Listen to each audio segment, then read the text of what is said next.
The Incredibles is actually a devastating psychological documentary about the systemic erasure of a woman's identity. This isn't just a superhero movie, it's more like a masterclass in how society expects women to shrink themselves to make room for everyone else. And the character who suffers the most isn't the villain, it's Helen Parr. To understand what happened to Helen, we have to look at who she was before she became a mother. In her younger days, she wasn't just a superhero. She was a feminist icon breaking into a man's world. Before she met Bob, her secret identity was Helen Highwater, or sometimes Helen Truax. She had a mohawk. She rode a motorcycle called the Elastigirl. She was abrasive, she was punkish, and she was fiercely independent. We all know her famous monologue from the opening of the movie. That is not the mindset of a woman who wants to spend her 30s folding laundry. But then, she meets Bob, they get married, and the government passes a mandate outlawing superheroes. This government-mandated superhero relocation program functions as a massive, glaring metaphor. It's a stand-in for societal structures that reward women for suppressing their extraordinary capabilities in exchange for safety and social acceptance. And look at how Helen's identity is systematically dismantled. First, she loses her superhero name, Elastigirl. Then she takes her husband's last name, becoming Helen Parr. And finally, her entire superhero marketing identity is rebranded. She goes from Elastigirl to Mrs. Incredible. She is literally defined entirely by her husband's identity. Even the merchandise in the real world outside the movie calls her Mrs. Incredible because of a trademark dispute with DC Comics. Her erasure isn't just thematic, it's corporate.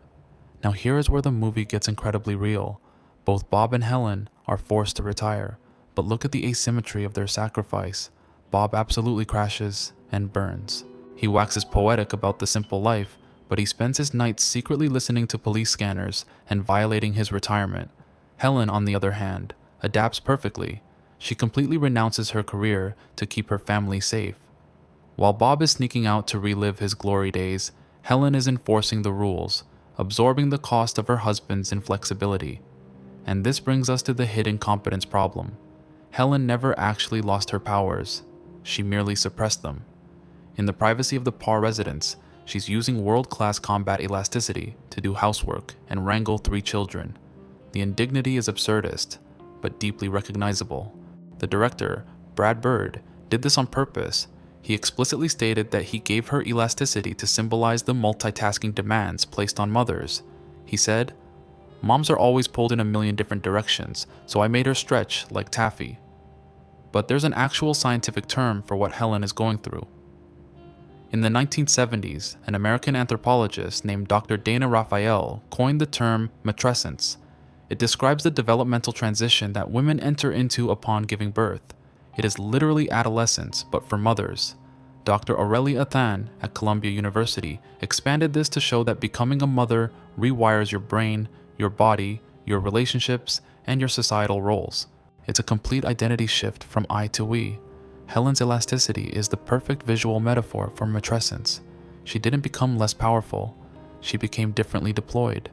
Her powers were redistributed from adventure to service. But society doesn't just demand a psychological shift from women, it demands an economic one. And this is where The Incredibles stops being a cartoon and starts reflecting brutal financial realities. Helen doesn't just give up her career metaphorically, she literally stops earning. Bob merely suffers a downgrade from Mr. Incredible to an insurance adjuster, but Helen gives up the economy entirely, becoming completely financially dependent on Bob. This perfectly mirrors what sociologists call the Motherhood Penalty. According to a 2024 Bankrate study, women working full-time earn 83 cents for every dollar their male counterparts earn. But it gets worse. Research shows that the motherhood penalty is responsible for nearly 80% of the gender pay gap. Every child a woman has under the age of 5 reduces her earnings by 15%, 15% per child. Meanwhile, men experience a fatherhood bonus. In 2024, fathers with children under 18 made 25% more in wages than men with no children. That's $76,388 versus $61,308. Over 30 years, that gap leads to a difference of more than $400,000 in wages, and it boils down to long-standing social stereotypes about what men's and women's roles are supposed to be. Even when women out-earn their husbands, a 2023 Pew Research analysis found they still take on more household chores and caregiving. In fact, 61% of all caregivers are women. Helen is living the ultimate motherhood penalty. She is paying the motherhood tax in lower earnings, higher stress, and massive amounts of unpaid time. And the movie's 1960s aesthetic makes this even more poignant. Brad Bird chose a retro-futuristic 1960s setting intentionally to reflect traditional family values, but the 1960s was exactly when second-wave feminism was beginning to push back against this exact domestic trap. In 1963, Betty Friedan called it the problem that has no name, capable, talented women suffocating in domestic roles they couldn't quite name as oppressive. And this is why single women today are looking at marriage and saying, no thanks. A 2025 Institute for Family Studies survey found that only 32% of women believe married mothers live fuller lives. Meanwhile, 55% of single women believe they are generally happier than married women. In a 2024 Pew Research survey, less than half of single women said they eventually wanted to have children. Compare that to 57% of single young men who said parenthood was an important life goal. Women are looking at the deal Helen Parr got, and they are opting out, because they perceive getting married and becoming a mother to be a transition of loss. By 2024, the share of women who had ever married dropped to 81%, down significantly from 1979. And if you want to see the ultimate casualty of this system, look at Frozone's wife, Honey. She is the ultimate invisible woman. She is so thoroughly absorbed into supportive domesticity that she doesn't even have a physical presence in the narrative. She literally only exists as a voice off-screen, managing her husband's schedule and asking where her supersuit is. When The Incredibles came out in 2004, it sparked a massive feminist debate. Some critics hated it. They called it reheated sexism, furious that a movie in 2004 was still telling children the ideal woman is a stay-at-home housewife. But then, 14 years later, Pixar did something incredible. They released Incredibles 2. And Incredibles 2 is literally the fantasy of reclamation that every burned-out mother dreams of. In the sequel, telecommunications moguls Winston and Evelyn Deaver want to restore public support for superheroes.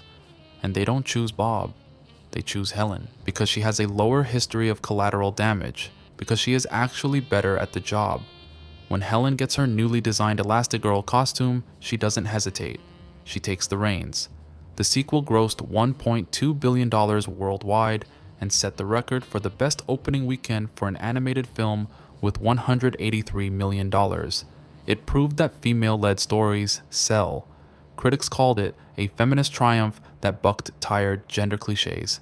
The Guardian commended Disney for giving its female characters more agency, calling Helen the breadwinner a progressive reflection of our modern world. But what's truly beautiful about Incredibles 2 is watching Helen's joy.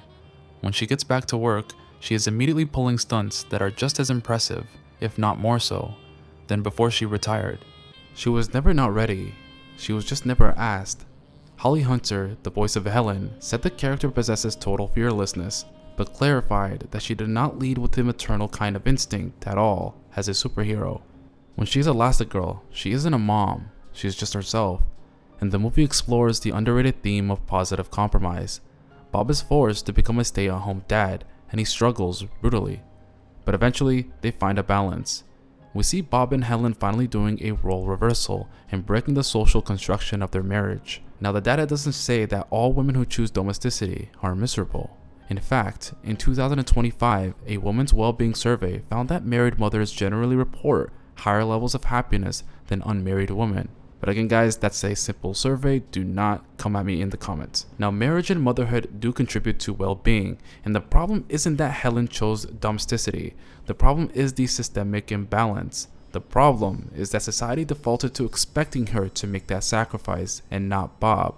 She was held to the incredible standard. She wasn't just asked to give up being a superhero. She was asked to be incredibly good at being a wife and a mother too. She had to be extraordinary at suppression. But the movie forces us to ask, who is doing this heroic act and at what cost? Because we celebrate characters who sacrifice themselves for the greater good. But sometimes the greatest tragedy is a person who sacrifices their own potential just to make the other people around them comfortable. Now, Helen Parr's story is a reminder that flexibility is a superpower, but adapting often means absorbing the cost of everyone else's inflexibility. The opposite of loneliness isn't company, it's being known. And the opposite of losing yourself isn't rejecting your family, it's refusing to suppress your superpower. Now, Helen didn't lose her identity, she just hid it in the closet behind the winter coats. And when she finally put that suit back on, the world was better for it. Now, the power never leaves you, it just waits for you to remember that you actually have it. Thanks for watching.